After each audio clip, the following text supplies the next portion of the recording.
नमस्कार, जन टीवी के उत्तराखंड के इस खास बुलेटिन में एक बार फिर से आप सभी का बहुत स्वागत है। मैं हूं आपके साथ प्रियंका तिवारी। खबरों को विस्तार से जानेंगे, लेकिन उससे पहले एक नजर हेडलाइंस पर।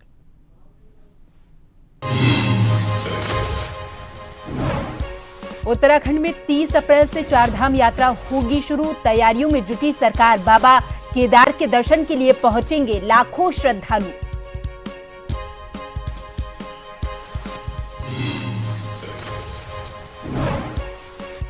धामी सरकार के द्वारा कई जगहों के नाम बदलने पर विपक्ष हमलावर।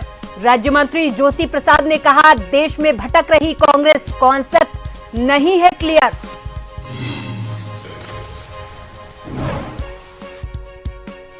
हरिद्वार के रुड़की में मानवता शर्मसार। गंदे नाले में मिला नवजात का शव। पुलिस ने कब्जे में लेकर अस्पताल की मॉर्चरी में रखवाया। माता पिता की तलाश।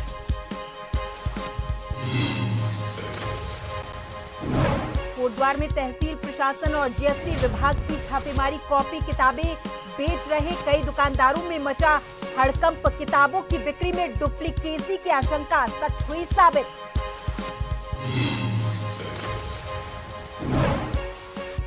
और विकासनगर के एटन बाग स्थित गोदाम में लगी भीषण आग। लाखों रुपए का सामान जलकर हुआ राख। दमकल कर्मियों ने मशक्कत के बाद पाया काबू।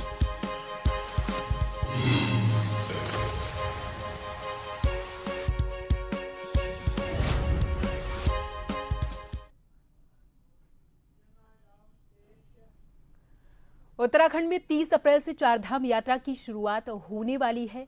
चारधाम यात्रा को सुचारू रूप से चलाने के लिए सरकार अभी से जुट गई है। चारधाम यात्रा में बाबा केदार के दर्शन के लिए लाखों की संख्या में श्रद्धालु पहुंचते हैं।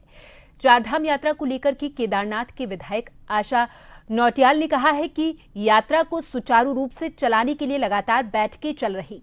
साथ ही विधायक ने कहा कि वो स्थानीय व्यापारियों से भी यात्रा को लेकर के बात कर चुकी हैं और उनके द्वारा जो भी सुझाव दिए गए उस पर सरकार लगातार काम भी कर रही। यात्रा को सुचारू रूप से चलाने के लिए मुख्यमंत्री भी लगातार बैठकें कर रहे हैं ताकि आने वाले श्रद्धालुओं को किसी भी प्रकार की तकलीफ ना हो। ऐसा अनुमान लगाया जा रहा कि इस बार श्रद्धालुओं की संख्या पिछले साल से काफी अधिक रहने वाली है। यही कारण है कि सरकार अभी से ही सारी तैयारियों को दुरुस्त करने में लगी हुई है।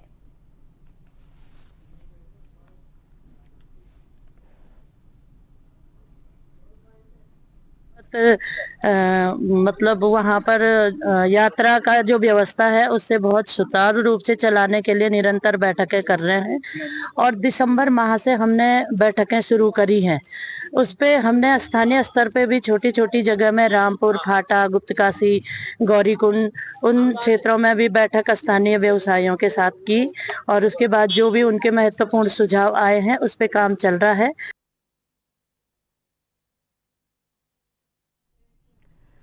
और इस खबर पर हमारे साथ देहरादून से हमारे संवाददाता शैलेंद्र पांडे अधिक जानकारी के साथ फोन लाइन पर जुड़ गए हैं। शैलेंद्र, 30 अप्रैल ये अभी कम समय बचा है पूरी तैयारियों को करने के लिए, क्योंकि धामी सरकार ये जो दावे करती है कि चारधाम यात्रा में किसी भी प्रकार की कोई शिकायत नहीं होने वाली है, लेकिन फिर भी हर बार जब यात्रा की शुरुआत होती है उस वक्त श्रद्धालुओं को हर प्रकार की समस्याएं होती है, चाहे वो चारधाम यात्रा में चढ़ाई की हो या फिर उनके बैठने की, रुकने की, उनके पानी की, हर तरीके की व्यवस्थाएं चाक चौबंद नहीं मिल पाती हैं। कहीं ना कहीं श्रद्धालुओं को परेशानियां होती ही हैं।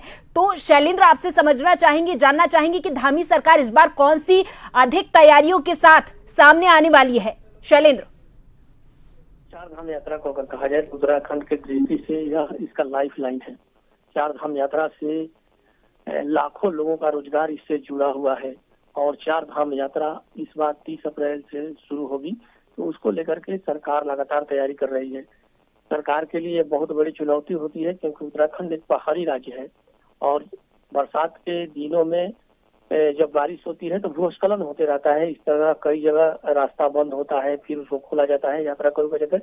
ये तमाम तरह की जो पेचिंदियां हैं उस यात्रा के समय चलती रहती है।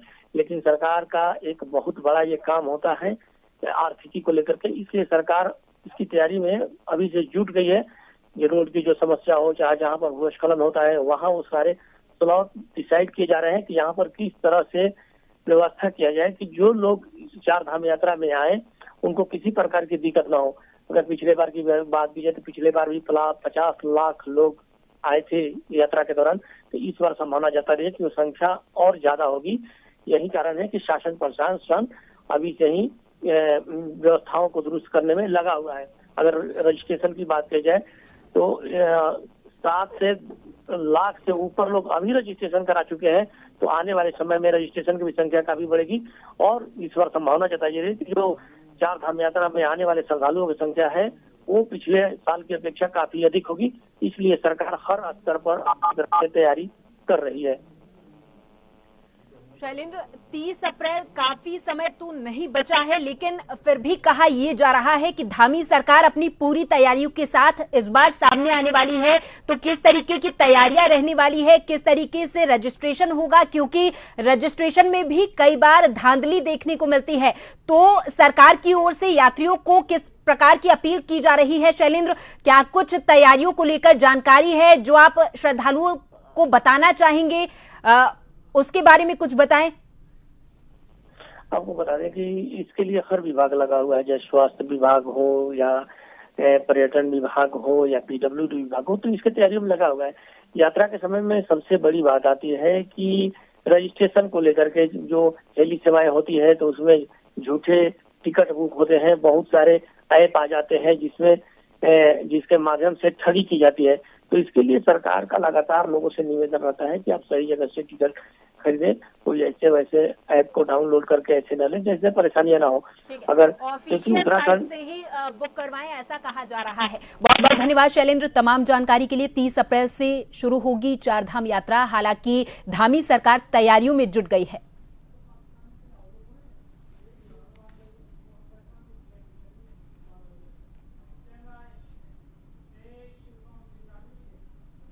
प्रदेश की धामी सरकार ने उत्तराखंड में कई जगहों के नाम बदल दिए हैं। वहीं इसको लेकर अब लगातार राजनीति हो रही है। विपक्षी दल लगातार सरकार पर हमलावर हैं।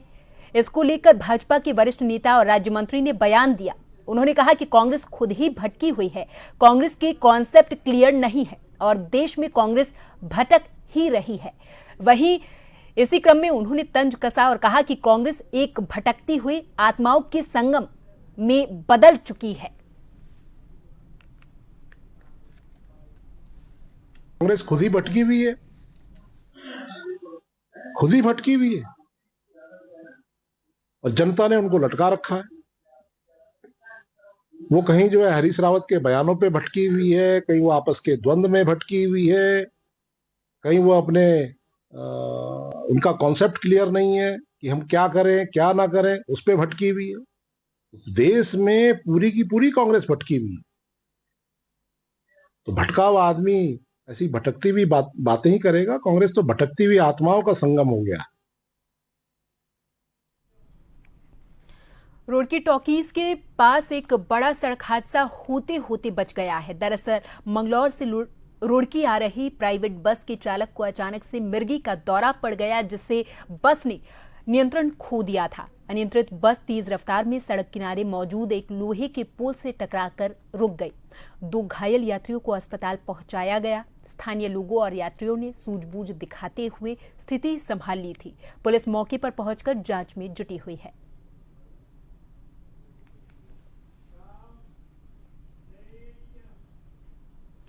जिलाधिकारी संदीप तिवारी के निर्देशों के क्रम में अपर जिलाधिकारी विवेक प्रकाश ने NHIDCL के अंतर्गत NH 7 कमेड़ा से चमोली तक का स्थलीय निरीक्षण किया है। अपर जिलाधिकारी ने निर्माणदायी संस्था को यात्रा से पूर्व सभी सुरक्षात्मक कार्य पूरे करने के निर्देश दिए हैं। उन्होंने बताया कि कमेड़ा में भूस्खलन क्षेत्र में सुरक्षात्मक कार्य किए जा रहे हैं, जिसमें गेबियन मैट्रस का कार्य पूरा हो चुका है। वहीं खड्ड साइट में गेबियन दीवार का कार्य चल रहा है। उन्होंने कार्यदायी संस्था को 10 दिन में कार्य पूरे करने और हेल साइट में गेबियन दीवार स्कबर निर्माण को भूस्खलन क्षेत्र में एंकर का कार्य 30 अप्रैल तक पूरे करने के निर्देश दिए हैं। वहीं बात करें राष्ट्रीय राजमार्ग के, तो वहां 386 किलोमीटर पर अप्रोच मोटर मार्ग बनाया गया, जिस कारण एनएच के लगभग 200 मीटर पर बड़े बड़े गड्ढे बन गए हैं। अपर जिलाधिकारी ने कार्यदायी संस्था को इसकी मरम्मत करने और नालियों की सफाई करने के निर्देश दिए हैं। वहीं उन्होंने नंदप्रयाग भूस्खलन ट्रीटमेंट कार्य में तेजी लाने के भी निर्देश दिए हैं।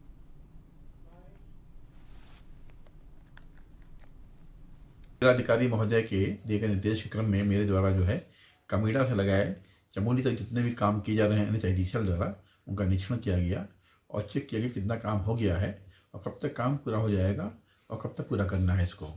कमीड़ा में जो काम चल रहा है इनका, वो काम जो है वो इन्होंने कुछ काम पूरा किया है, काफ़ी कुछ किया है और काफ़ी बाकी भी रह गया है। फिर निर्देशित किया गया मेरे द्वारा जल्दी पूरा कर लें, 30 अप्रैल तक काम पूरा कर लें, क्योंकि आगामी 4 मई से हमारी यात्रा शुरू हो जाए, कपाट खोलेंगे श्री बद्रीनाथ धाम के, इसके पूरा कर लिया जाए 30 अप्रैल तक।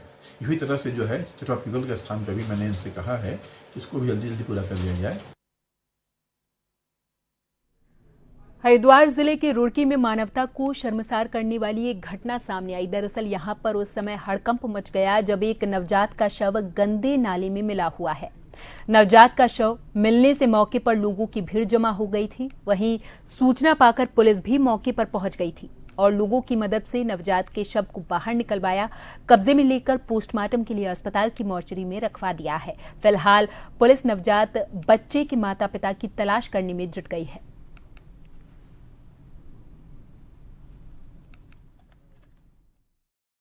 हमारे पास जो आई है एक एम्बुलेंस भगवानपुर से लाए हैं एक छोटे से नवजात बच्चों के, जिसका बच्ची सब जो है प्रीमेच्योर नवजात बच्चा है।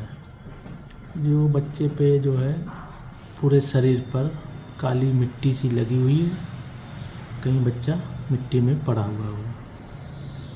वो मृत अवस्था में हमारे पास लाए हैं। इसको हमने चेक किया, उसमें किसी प्रकार की कोई हलचल नहीं है, किसी प्रकार की किसी जीवन की संभावना नहीं है, उसमें मृत अवस्था में है। अभी जिस्म पे कोई जायरा चोट तो नहीं दिख रही है। आगे का पोस्टमार्टम जब हम होगा तो उस रिपोर्ट में देखेंगे क्या आ सकता है उसमें। उप जिलाधिकारी सोहन सिंह सैनी के नेतृत्व में तहसील प्रशासन और जीएसटी विभाग के अधिकारियों ने बाजार में कॉपी किताबें बेच रहे कई दुकानदारों की दुकानों में अचानक से छापेमार कार्रवाई की। प्रशासन की छापेमारी में एक बड़ा फर्जीवाड़ा नजर आया है। प्रशासन की कार्रवाई में न सिर्फ अभिभावकों के साथ की जा रही मनमानी और जीएसटी चोरी पकड़ी गई है, बल्कि किताबों की बिक्री में डुप्लीकेसी की आशंका सच साबित हुई है। कई दुकानों में बिना ISBN नंबर की किताबें बेची जा रही थी। साथ ही अभिभावकों से मनमानी कीमत वसूली और जीएसटी चोरी भी पकड़ी गई है। इस कार्रवाई से शहर के अन्य बुक डिपो संचालक और स्कूल प्रशासन में हड़कंप मचा हुआ है। ये किताबें विद्यालयी शिक्षा की लगभग सभी कक्षाओं से संबंधित है। आज 6 दुकानें चेक की है, पूरी टीम है, इसमें सेल टैक्स वाले हैं, रेवेन्यू है और शिक्षा विभाग से हैं। तो 6 जो हमारी बुक डिपो है उनकी चेकिंग की है, 2 हमने परसों किए थे। तो इसमें कुछ अनियमितताएं मिल रही हैं, जैसे कि इसमें एक बुक्स के ऊपर जो है ISBN नंबर होता है, वो ISBN नंबर नहीं है। और दूसरा ये है कि कुछ बुक सेलर ने जो अपना इनका वो होता है स्टॉक रजिस्टर होता है, सेल्स रजिस्टर होता है, तो सेल्स रजिस्टर होना बहुत ज़रूरी है कि आप क्या विक्रय कर रहे हो, क्योंकि इससे जीएसटी की चोरी का पूरा जो है संभावना है। तो उनके खिलाफ भी जो है कार्रवाई की जा रही है। और यहाँ पर वक्त है एक छोटे से ब्रेक का, फौरन हाजिर होंगे कुछ और खबरों के साथ।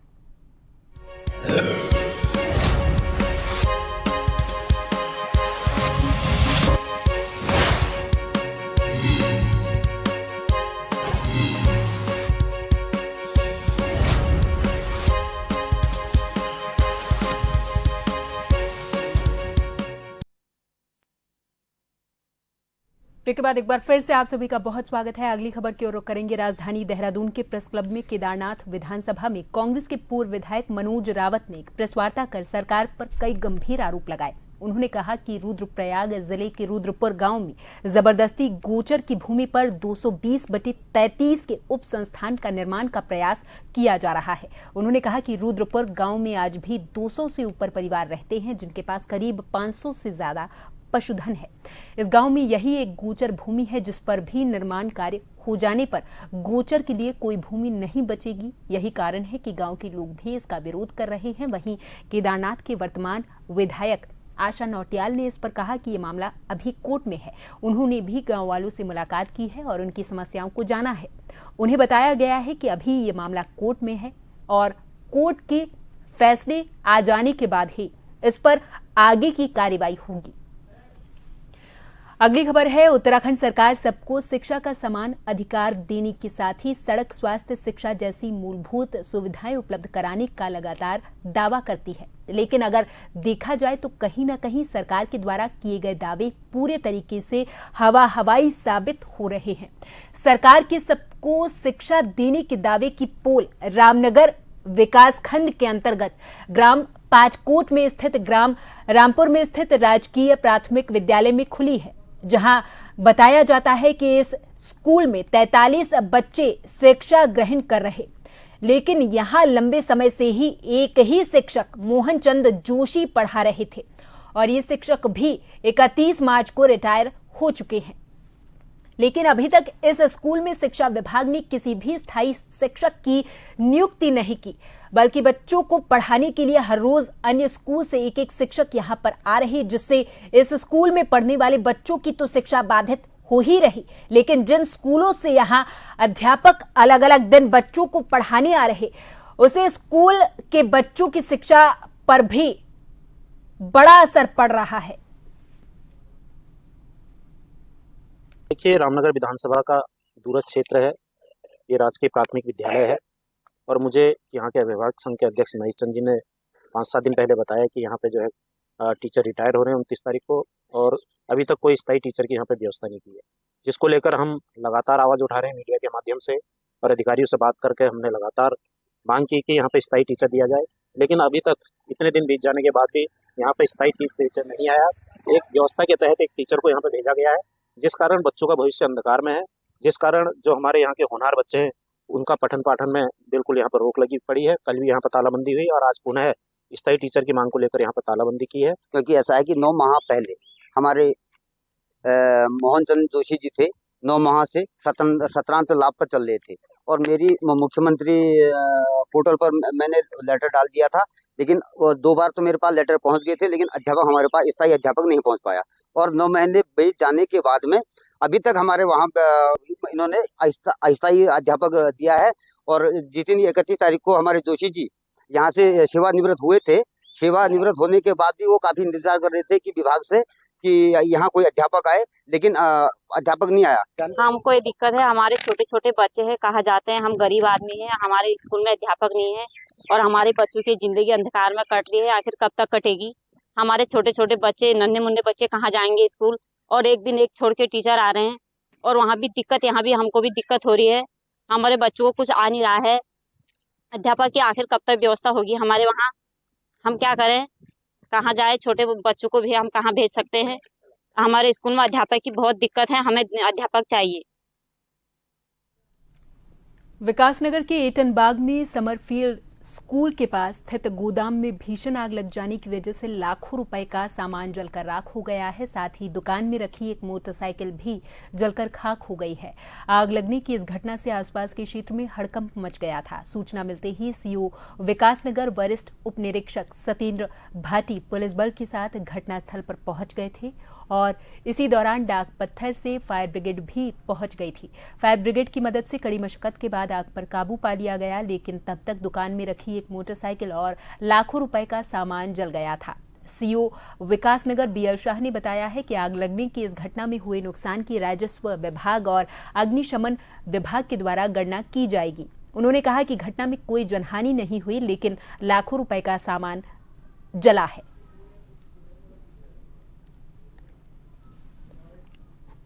सूचना प्राप्त हुई कि एटनबाग में समरफील्ड स्कूल के पास एक दुकान में आग लगी है। तो हम यहाँ पे तत्काल फोर्स के पहुंचे, जिसमें हमारे SSI श्री सत्यन भाटी, चौकी इंचार्ज हरबड़पुर सनोज कुमार और फोर्स के पहुंचे, तथा इस बीच में डाक पत्थर से हमारा एक फायर टेंडर भी पहुंच गया और फायर ब्रिगेड द्वारा आग पर पूर्ण रूप से नियंत्रण कर लिया गया। और करीब 80 से 85 लाख रुपए के आसपास का सामान और 2.5 लाख रुपए कैश था और एक मोटरसाइकिल, ये सब नुकसान हो गया। ये सब लैपटॉप प्रिंटर सब, ये डिस्ट्रीब्यूशन का काम है मैम। ये कॉस्मेटिक्स का काम था, डीओ वगैरह की एजेंसियां थी, कॉस्मेटिक्स, ड्राई फ्रूट था और जूस, FMCG की जूस वगैरह, बिस्किट वगैरह, काफी कंपनी का काम था।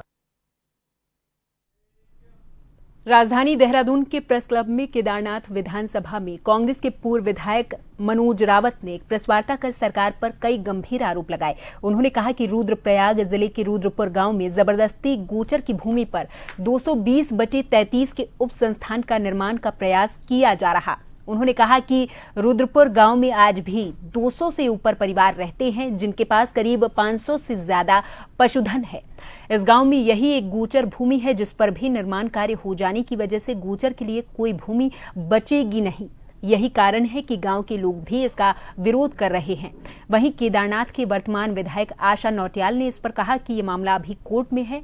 उन्होंने भी गांव वालों से मुलाकात की है, उनकी समस्याओं को जाना है। उन्हें बताया गया है कि अभी ये मामला कोर्ट में है। कोर्ट के फैसला आ जाने के बाद ही इस पर आगे की कार्रवाई की जाएगी।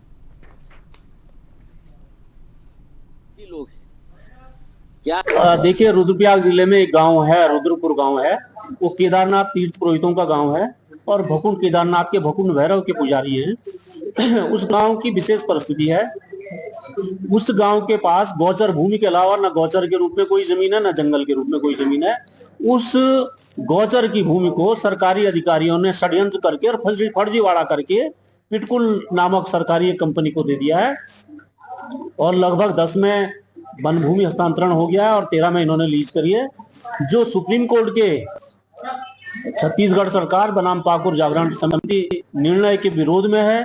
उत्तराखंड सरकार के जीओ हैं कि आप गौचर की भूमि नहीं दे सकते हैं, उसके बावजूद गौचर की भूमि गांव वालों से धोखाधड़ी करके सरकार ने ली है। ये ग्रामीण लोग हर स्तर पर, अधिकारियों से लेकर के मुख्यमंत्री तक के हर स्तर पर इसका विरोध कर चुके हैं, लेकिन इनके बावजूद 18 मार्च को स्थानीय प्रशासन, पुलिस, पिटकुल और ठेकेदार गुंडागर्दी के साथ इनके गांव में आया। महिलाओं के साथ बहुत अभद्रता हुई है, महिलाओं के गहने छीने गए हैं, महिलाओं की चूड़ी, आज भी उस सड़क पर महिलाओं की चूड़ियां गिरी हुई हैं, चूड़ियां तोड़ डाली गई हैं। ऐसी अभद्रता आज तक के पहाड़ के इतिहास में कभी नहीं हुआ है। तो ये लोगों ने, हम तय किया है, रुद्रपुर गांव के लोगों ने और हम स्थानीय प्रतिनिधियों ने तय किया है कि हम अपनी जान दे देंगे, लेकिन अपनी गौचर की भूमि नहीं देंगे। देखिए, मैंने पहले भी कहा है कि मामला कोर्ट के विचाराधीन है, तो जब कोर्ट का डिसीजन उसमें आएगा उसके बाद हम आगे उस पर चर्चा कर पाएंगे।